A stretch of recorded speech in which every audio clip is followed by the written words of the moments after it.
আসলে অনেক দিন পরে দেশে সুষ্ঠু নির্বাচন হচ্ছে। আমরা এরকম সুষ্ঠুভাবে কখনো শান্তিমতো বসতে পারিনি। এরকম সুষ্ঠুভাবে সবাই নির্বাচনে অংশগ্রহণ করতেছে। আজকে চলতেছে সুপ্রিম কোর্টের নির্বাচনের প্রথম দিন। তবে প্রথম দিনে শান্তিপূর্ণভাবেই সুপ্রিম কোর্ট হচ্ছে। জজ কোর্টের মতো এখন পর্যন্ত দেখা যাচ্ছে না, কারণ জজ কোর্টে ম্যাক্সিমামেই জাল ভোট দিয়েছে। এটার কিছু আলামত দেখা গেলেও এই সুপ্রিম কোর্ট এখন পর্যন্ত আমরা এটা দৃশ্যমান দেখিনি। সুষ্ঠুভাবেই সবাই শান্তিপূর্ণভাবে ভোট দিচ্ছে এবং যেটাই ফলাফল হয় সেটাই শান্তিপূর্ণভাবেই হবে আশা করি। এখন পর্যন্ত কোনো হয়নি, আগামী দিনেও আশা করা যায়, তবে কি হয়তো ভবিষ্যৎ বলা যায় না। আমাদের প্যানেল ইনশাল্লাহ ভোটে দেখা যাবে, কারণ এবারে প্রথমে নির্বাচনে এককভাবে প্যানেল দিছে, তাই এটা প্রাথমিক পর্যায়ে। তবে আশা করা যায় যে ইনশাল্লাহ ফুল প্যানেল বিজয় হবে। আসলে অনেক দিন পরে দেশে সুষ্ঠু নির্বাচন হচ্ছে। আপনার ফ্যাসিস্ট সরকার আমলে এরকম দেখেন, এনসিপি বলেন, জামাত বলেন, তারপর নীল প্যানেল, সবাই কিন্তু সুষ্ঠুভাবে প্রতিটা প্যানেলের জন্য আলাদা এখানে দেখেন রুম করা হয়েছে।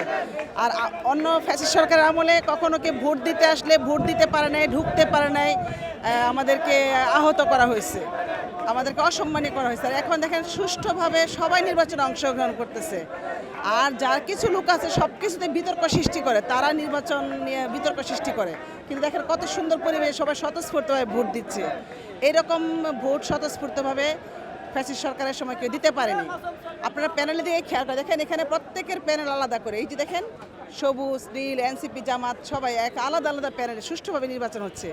আমরা এরকম সুষ্ঠুভাবে কখনোই শান্তিমতো বসতে পারিনি, এরকম শান্তিপূর্ণভাবে।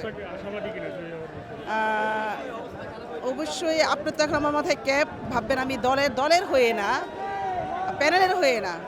অবশ্যই সুষ্ঠু নির্বাচন যেহেতু হচ্ছে এবং এবং খুব স্পষ্ট, আমি আশাবাদী যে আপনার নীল প্যানেল জয়লাভ করবে। আমাদের 11,000 ভোটার আছে, তো ঢাকার বাইরে থেকে অনেকে আসবে, সবাই তো আর একদিনে ভোট দিতে পারবে না। এই জন্য কালকে আমাদের ভোট হবে। এটা আসলে ওইভাবে আমি ভিতর থেকে জানি না কত পার্সেন্ট ভোট হয়েছে, তবে কালকে পর্যন্ত ঢাকার বা সারা বাংলাদেশ তো আসবে, তো ঢাকার বাইরে থেকে আসবে, এই জন্য কালকে পর্যন্ত ভোট হবে, তখন বলা যাবে। আমরা কীভাবে বলবো? আমরা তো নিজেরা ভোট বাক্স ভরি না যে বলতে পারবো।